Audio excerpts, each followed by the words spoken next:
Olá, tudo bem? Sou o professor Almir de Carvalho, seja bem-vindo ao canal Almir Ciência da Saúde. Hoje nós vamos falar sobre acupuntura. O que significa essa milenar ciência, ciência e filosofia chinesa que existe aí pelo menos há 5.000 anos. O objetivo do curso é trazer luz principalmente para o ocidental, que às vezes não procura acupuntura, não faz porque não sabe como funciona, e um conhecimento oriental a gente sabe que quando chega no ocidente acaba tendo muitas dúvidas, não é? ou pouca compreensão.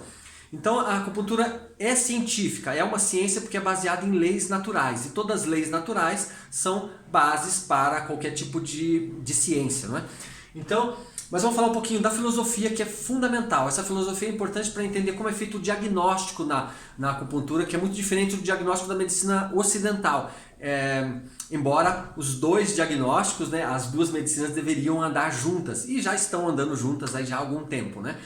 Mas aí vamos entender aqui, esse símbolo é muito conhecido, chamado de Tao, onde contém a noite aqui no escuro e o dia aqui no claro. Mas veja que esse símbolo mostra que tudo é relativo no universo. E na vida da gente também. Às vezes uma coisa que parece ser boa, ela não é tão boa, pode estar trazendo ali uma dor ali embutida. E algo que está sendo ruim, uma experiência ruim, pode trazer vários ensinamentos aí também que fazem com que a gente cresça. Então, se a gente conseguir entender a relatividade da vida, a gente consegue viver mais em paz com ela, né? Então a acupuntura traz um pouco essa luz desse conhecimento pra gente.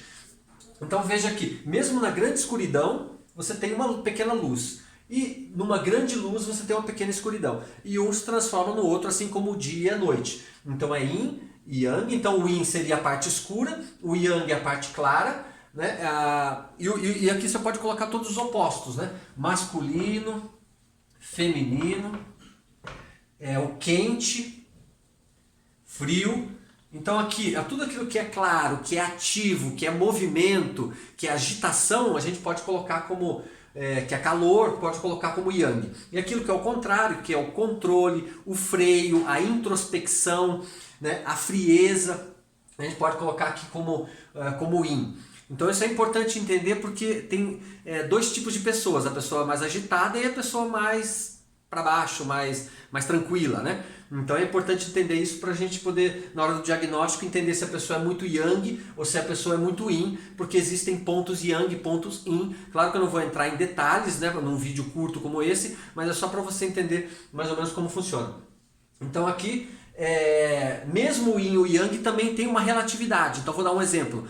Se você tem uma pessoa baixa e uma pessoa alta, digamos que a pessoa alta ela é yang perto dessa pessoa baixa. Só que se você colocar uma pessoa mais alta do que essa que já é alta, então ela passa a ser yin, porque a pessoa mais alta que ela será yang. Então tudo depende do ponto de vista. Uma coisa é de um jeito, mas ela pode se transformar numa outra coisa dependendo da referência que você tem. Por exemplo, uma cor vermelha, ela é yang perto da cor verde. Mas só que se você pegar um vermelho mais escuro e colocar perto do vermelho, aquele vermelho que era yang passa a ser yin e o vermelho mais escuro, o vermelho mais brilhante, digamos assim, passa a ser o yang, Então isso mostra como tudo realmente é relativo. Além dessa questão, é importante entender porque a gente vai ver que tem canais de energia que são yang e canais de energia que são yin, que circulam pelo corpo, que eu vou falar daqui a pouco. Então a outra filosofia importante, que também é base do diagnóstico, é a filosofia dos 5 elementos.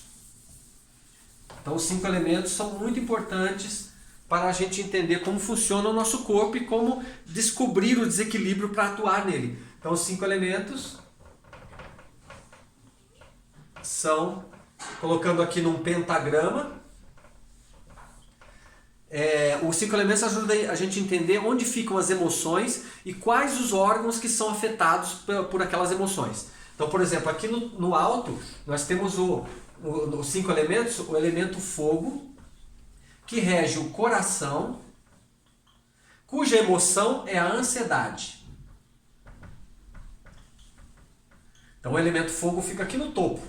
O coração, porque o coração na medicina chinesa, na China sempre foi considerado o imperador, é aquele que controla, que domina todo o restante, todos os outros são subordinados a ele, né? E se a gente for observar na vida, realmente, o coração, se ele parar ou se ele estiver mal, nada vai funcionar bem, porque o coração distribui todos os fluidos, né?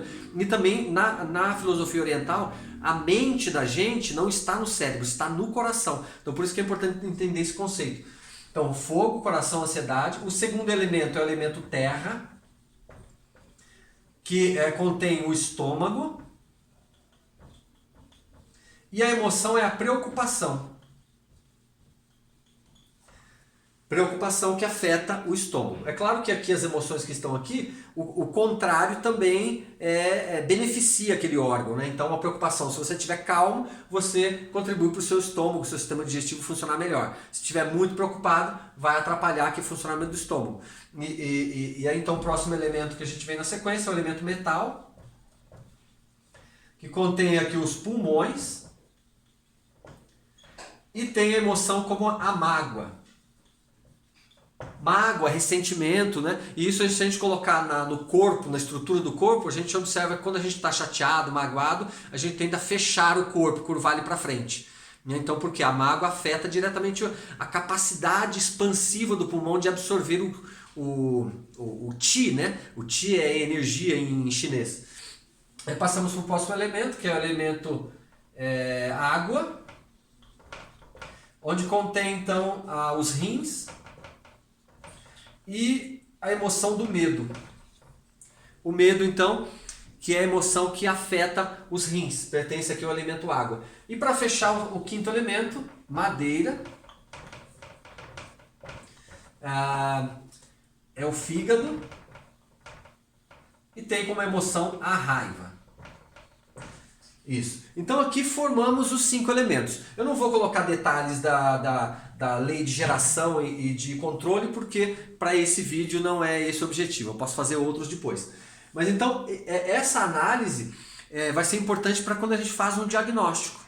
Né? Pegando uma pessoa que está mais agitada, ou uma pessoa que está mais deprimida, ou uma pessoa que chega com um quadro de ansiedade, ou que chega com uma pessoa muito magoada, você já tem uma referência de que órgãos que estão fragilizados. Né? E é claro que nos 5 elementos, se você tem um órgão que está fragilizado, ele tende a fragilizar outros. Né? Porque tudo funciona aqui em cadeia. Na visão oriental não há nada que você possa separar que não vai atrapalhar o todo. É como você, por exemplo, querer tirar um raio de uma roda de bicicleta, 1 ou 2 raios, e achar que aquela roda vai continuar girando em equilíbrio. Né? Isso é praticamente impossível. Isso tudo é baseado em leis da natureza, que são leis muito precisas, muito corretas e servem para todas as pessoas. Não dá para burlar essas leis, né? Então aqui a gente faz essa análise e vê que um órgão funciona dependente do outro. E assim forma um equilíbrio. E o pensamento ligado à acupuntura mostra que uma doença, por exemplo, ela começa com um desequilíbrio energético. Que depois de um tempo, esse desequilíbrio se prevalecendo, ele vai começar a afetar o funcionamento interno. E que depois de um tempo pode formar as deformidades, né, que a gente chama de doenças.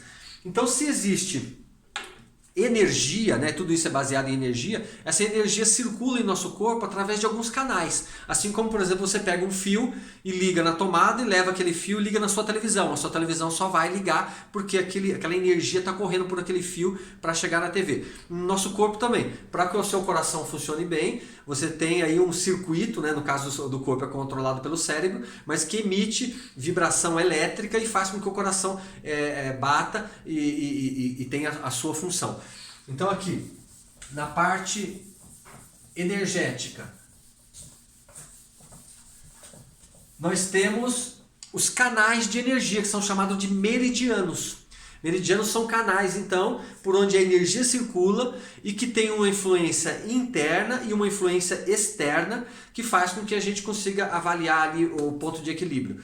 Então a acupuntura foi criada de forma que você possa interferir num canal externo, está logo abaixo da pele, para chegar a produzir um equilíbrio num órgão interno. Então nós temos 12 canais principais. Eu vou mostrar um bonequinho aqui só para você ter uma ideia.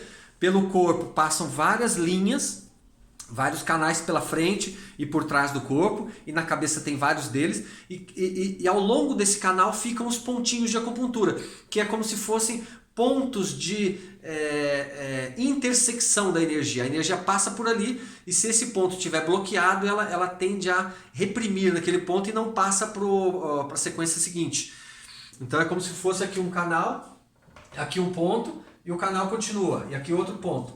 Então aqui são os pontos usados para interferir no fluxo. Então imagina um fio que leva a eletricidade, se você der vários nós naquele fio, a eletricidade vai passar, mas provavelmente vai ter muitas interferências, né? Ao ponto até de queimar a TV ou o rádio, porque aqueles nós vão atrapalhar a fluidez. Então aqui no nosso corpo também, se você tem aqui um braço e tem aqui um bloqueio de energia, então essa energia não vai passar para cá e você vai ter uma deficiência de energia aqui na sua mão, que vai atrapalhar os movimentos com o tempo e vai criar problemas nas articulações. Então você coloca uma agulha aqui e essa agulha vai desobstruir o canal, fazendo com que a energia circule e passe por todo aquele meridiano, né? Normalmente a parte de cima do corpo, daqui para cima, né, os membros superiores correspondem ao coração e aos pulmões. E os membros inferiores correspondem a rins, bexiga, esses órgãos que estão mais aqui embaixo, né? Então, esses 12 canais são os circuitos no qual nós escolhemos no momento do diagnóstico e colocamos a agulha naquele pontinho que a gente detecta ali durante o diagnóstico, que a gente percebe que é importante para a cura ou o bem-estar daquele paciente.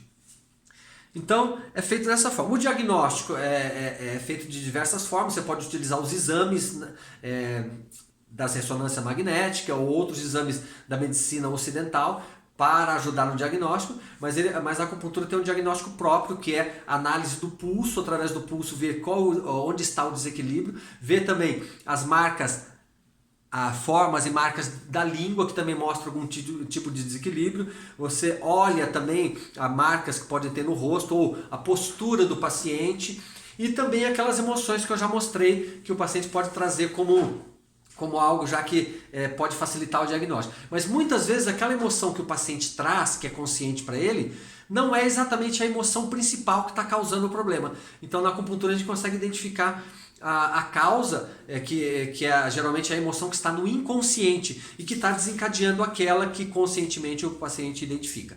Então é um universo muito vasto de tratamento, é muito segura a acupuntura, e você pode fazer para corrigir algum desequilíbrio, melhorar, aliviar a dor, mas também atuar principalmente na parte emocional, que é uma dúvida que muitas pessoas têm.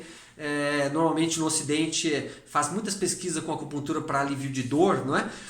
Que é muito eficaz, mas a acupuntura atua muito no equilíbrio emocional. Eu particularmente trabalho bastante com pessoas que trabalham em empresas e vivem estressados, ou em bancos, ou as pessoas de uma forma geral, mas que melhoram muito também emocionalmente, exatamente por aquela relação que eu mostrei nos 5 elementos das emoções com os órgãos, né? E também com a atitude do paciente no dia a dia, que acaba interferindo, e a acupuntura equilibra bastante o sistema nervoso.